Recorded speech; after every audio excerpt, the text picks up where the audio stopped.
Hey everyone, welcome back to the channel. Before we dive into today's story, I've got a quick question for you. Have you ever been cheated on or caught someone lying to you in a relationship? I'd love to hear your experiences down in the comments. Now, grab a drink, get comfortable, and enjoy the story. I never thought I'd be the kind of person to end up in this situation.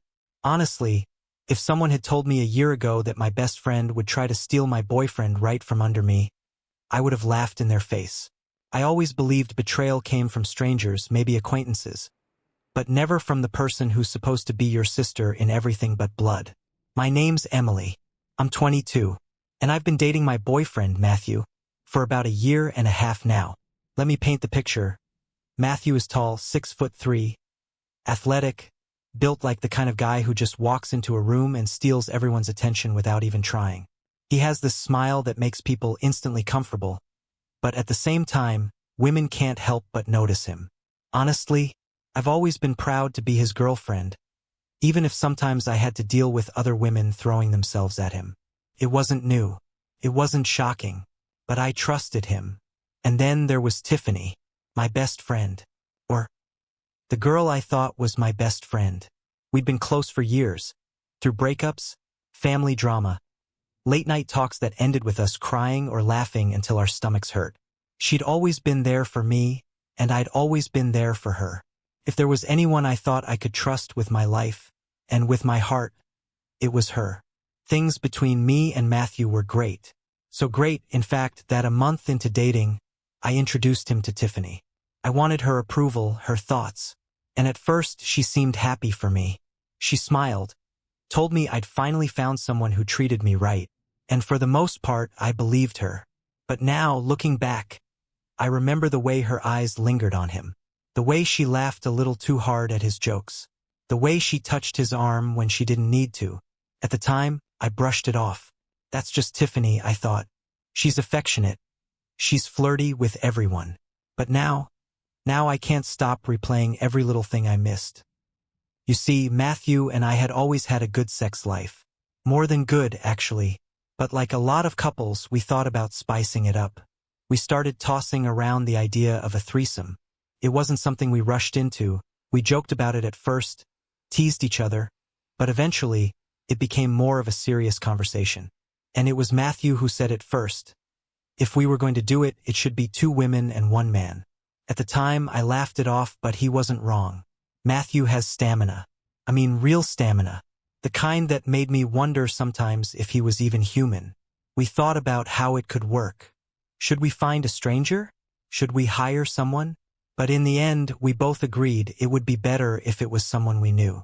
Someone I trusted. Someone I'd feel comfortable with. And that's where everything went wrong. Because right around that time, Tiffany had just gotten out of a long, messy relationship. She was single for the first time in over a year, and one night, as we were talking about relationships and sex, I mentioned the idea of a threesome.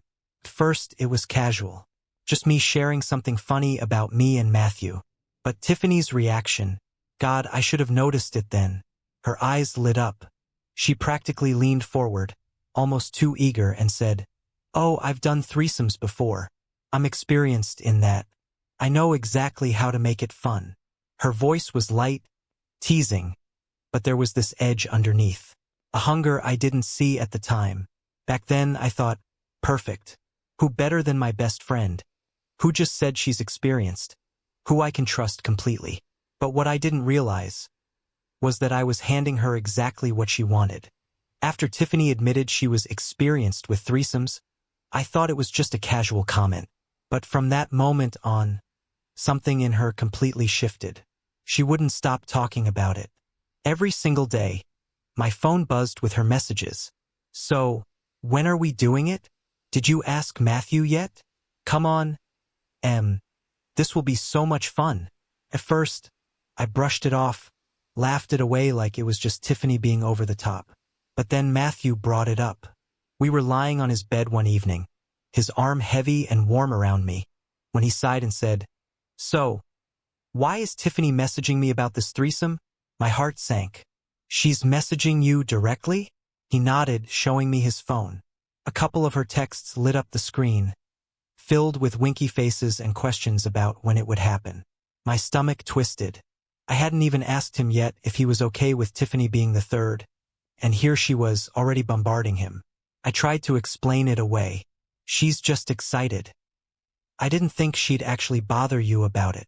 Matthew shrugged, completely unfazed. If you're fine with it, I'm fine with it. Could be fun. He leaned down and kissed me like it was nothing. And just like that, it was settled. Tiffany was going to be part of this. A week later, the three of us went out to a bar. It was supposed to be just a fun night out, but Tiffany came dressed like she had other plans. A tight black dress clung to her curves, her hair fell in perfect waves, and the red lipstick she wore made her look like danger personified. I told myself I was imagining things when I noticed how her eyes never left Matthew. The way she laughed a little too loudly at his jokes. The way her hand brushed his arm and stayed there a beat too long. A knot of unease started growing inside me, but I forced myself to ignore it. She was my best friend. I trusted her. We had a few drinks, enough to loosen up, but not enough to forget anything. When Matthew suggested heading back to his place since it was close, Tiffany was the first to agree. Too quickly. Once inside his apartment, the air felt heavy, charged with something I couldn't name. Tiffany poured herself another drink, looked straight at Matthew, and with a smirk said, "So are we doing this or what?" My mouth went dry. I hadn't planned for it to happen that night. I thought there would be more time, more discussion. But before I could say anything, Tiffany was already unzipping her dress, letting it slide to the floor like she'd been waiting all evening for this. Matthew pulled his shirt off, and I hesitated for just a second before following along. My heart raced, a mixture of nerves and adrenaline, as if I were standing on the edge of something I couldn't step back from. At first, it felt exciting. A rush. Tiffany kissed Matthew, then me, and for a moment I thought maybe this could work. Maybe this would be fun, something we'd all laugh about later. But then it shifted. The way Tiffany touched him, it wasn't casual. It wasn't playful. It was desperate. She clung to him like he was hers, like she'd been waiting for this exact moment all along. She dropped to her knees and I followed, trying to make it equal, trying to remind myself this was supposed to be about all three of us. But when Matthew turned his attention back to me, Tiffany immediately cut in, whining, my turn, my turn." The sound of her voice grated against me. But Matthew, hesitant, unsure, gave in. And suddenly the focus was all on her. Her moans filled the room, loud and exaggerated, as if she wanted the entire world to know she was with him. I tried to join again, kissing her, touching her, but she barely responded. She gave me a few lazy licks before pushing me aside, eyes locked on Matthew like I wasn't even there. Minutes passed, then more. My stomach turned with every second that slipped away, every sound of Tiffany screaming his name while I sat there, invisible. I tried to remind myself this was supposed to be fun, but all I felt was a creeping, burning anger. And in that moment, as I watched my best friend with my boyfriend, one chilling thought hit me like a slap. This wasn't a threesome anymore. This was Tiffany trying to take him from me. What was supposed to be fun quickly twisted into something I could barely recognize. It didn't feel like a threesome anymore.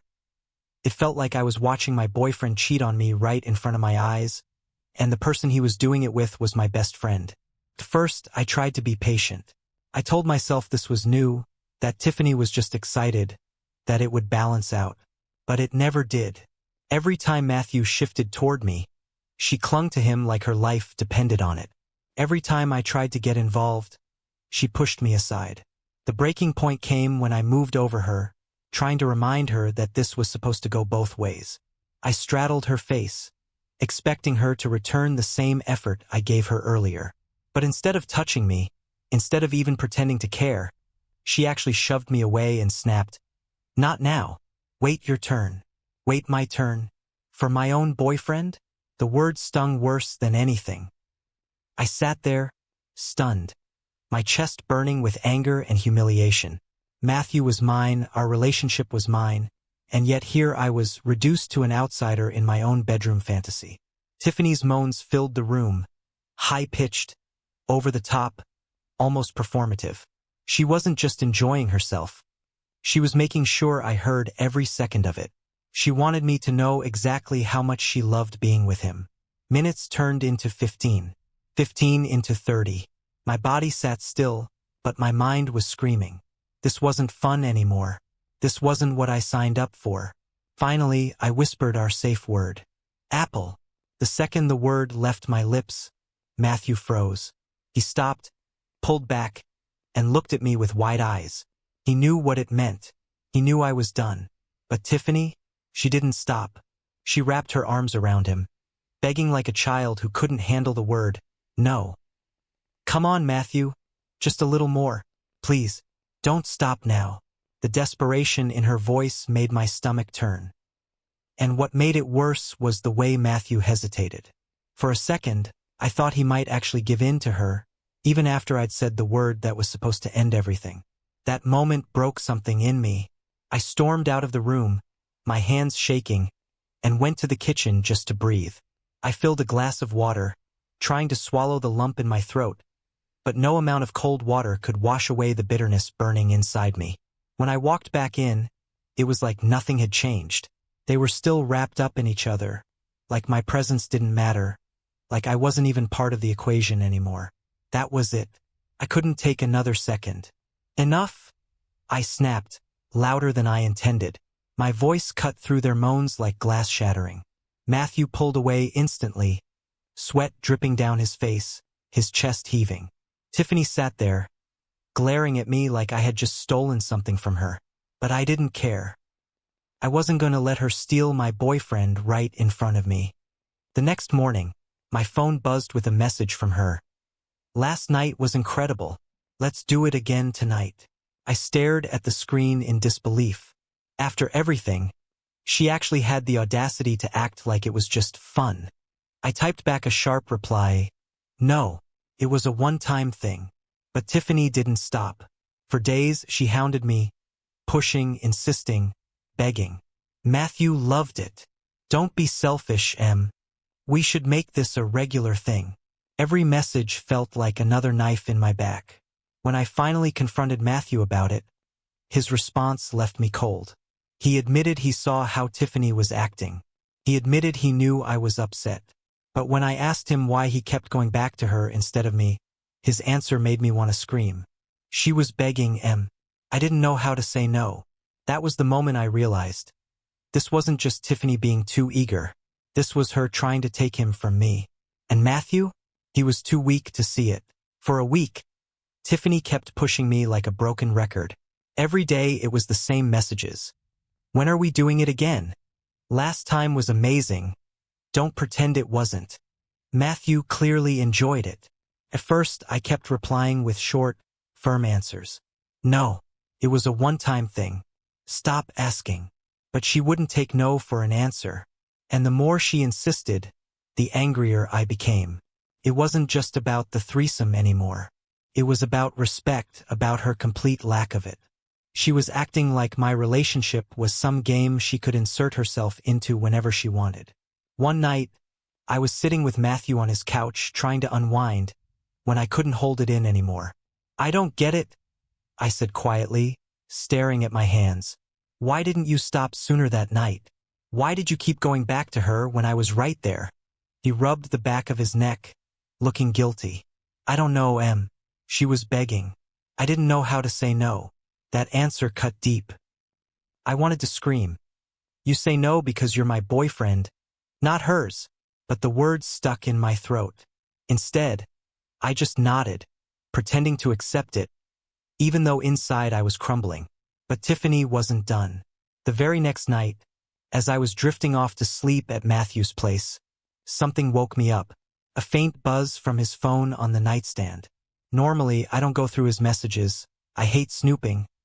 But something in me whispered to check. I picked up his phone, unlocked it, and there it was. Message after message from Tiffany. Wanna come to my place tomorrow night? Don't worry, Em said it's fine. We don't have to tell her. My blood ran cold. She was lying. She was using my name to lure him behind my back. I stared at the screen, my heart pounding so hard it felt like it might burst. She wasn't just pushing anymore. She was actively trying to steal him from me. I didn't delete the messages. No, I wanted to see what Matthew would do. Would he tell me? Would he refuse her? Or would he sneak off and betray me completely? That night, I barely slept. I lay there next to him, his arm heavy around my waist, while my mind raced in circles. I wanted to shake him awake and scream, "Do you even see what she's doing? Do you see how she's trying to break us apart?" But I stayed silent, because tomorrow night, I would get my answer. If Matthew didn't come home, if he even thought about showing up at her place, I knew exactly what I'd do. I'd go to Tiffany's house myself. And when I walked through that door, there would be no more pretending, no more friendship, no more excuses, just the truth, ugly, raw, and final. The next day felt endless. Every hour crawled by, heavy with dread. I couldn't focus on work, couldn't eat, couldn't think of anything except Tiffany's messages sitting in Matthew's phone. All I kept wondering was, would he tell me? Would he be honest? But he didn't. All day, Matthew acted normal. Too normal. He kissed me, made jokes, cooked dinner like nothing was wrong. And maybe that should have reassured me. But instead, it made me feel sick. Because if he was planning to go to her house, he'd have to pretend like everything was fine. By the time night came, my nerves were shredded. I watched every move he made. He showered, got dressed in clean clothes, and said something casual like, "I'm just going to run out for a bit. I'll be back later." My heart sank. Run out for a bit? To where? To Tiffany? I kept my voice steady and just nodded. But inside I was shaking. The moment the door shut behind him, I grabbed my phone, my shoes, and followed. He drove across town. My hands clenched the wheel of my car as I trailed him, headlights dimmed, my stomach twisting with every turn he made. And then, just as I feared, he pulled up outside Tiffany's apartment. I parked a street over, my chest tight with rage. My best friend, my boyfriend, the two people I trusted most were about to betray me together. I waited. Minutes ticked by. He walked up to her door, knocked. She opened it wearing a short robe, her hair down, smiling like the devil herself. That was it. I stormed out of my car and marched up to the door before he even had the chance to step inside. Tiffany's face went pale when she saw me. Matthew froze, his mouth hanging open. "Really?" I hissed, my voice shaking with fury. "You were actually going to do this? After everything?" Neither of them spoke. Tiffany tried to stammer some excuse, but I cut her off. "You're supposed to be my best friend." I spat at her. "And you?" I turned to Matthew, my chest burning. "You're supposed to be my boyfriend. Do you have any idea what this looks like? What this is?" Matthew finally tried to speak, stumbling over his words. I wasn't going to do anything, Em. I swear. She messaged me. I didn't know how to what? Say no. I snapped. Because that's what real loyalty looks like. Saying no. Walking away. Not sneaking around behind my back. Tiffany crossed her arms, her expression twisting into something ugly. "Don't blame me, Emily. If he really wanted you, he wouldn't be here." That one sentence was enough. Enough to destroy whatever was left of our friendship. Enough to make me realize Tiffany had never been my friend at all. I looked at Matthew one last time. His eyes were full of guilt, but guilt wasn't enough. He had stood there. He had let it go this far. And in that moment, I knew what I had to do. "I'm done," I said coldly. "With both of you." And I turned and walked away, leaving them both standing in the doorway, caught, exposed, and powerless to stop me. That night, I cried until I had nothing left inside me. But when the tears dried, something else took their place. Strength, clarity, the realization that losing them wasn't really a loss at all. Because I'd rather be alone than betrayed. And if Tiffany wanted my boyfriend so badly, she could have him. They deserved each other, but they'd never have me again. Thank you so much for watching. If you enjoyed this video, don't forget to leave a like and subscribe. It really helps support the channel and keeps these stories coming. Wishing you all a wonderful day, and I'll see you in the next one.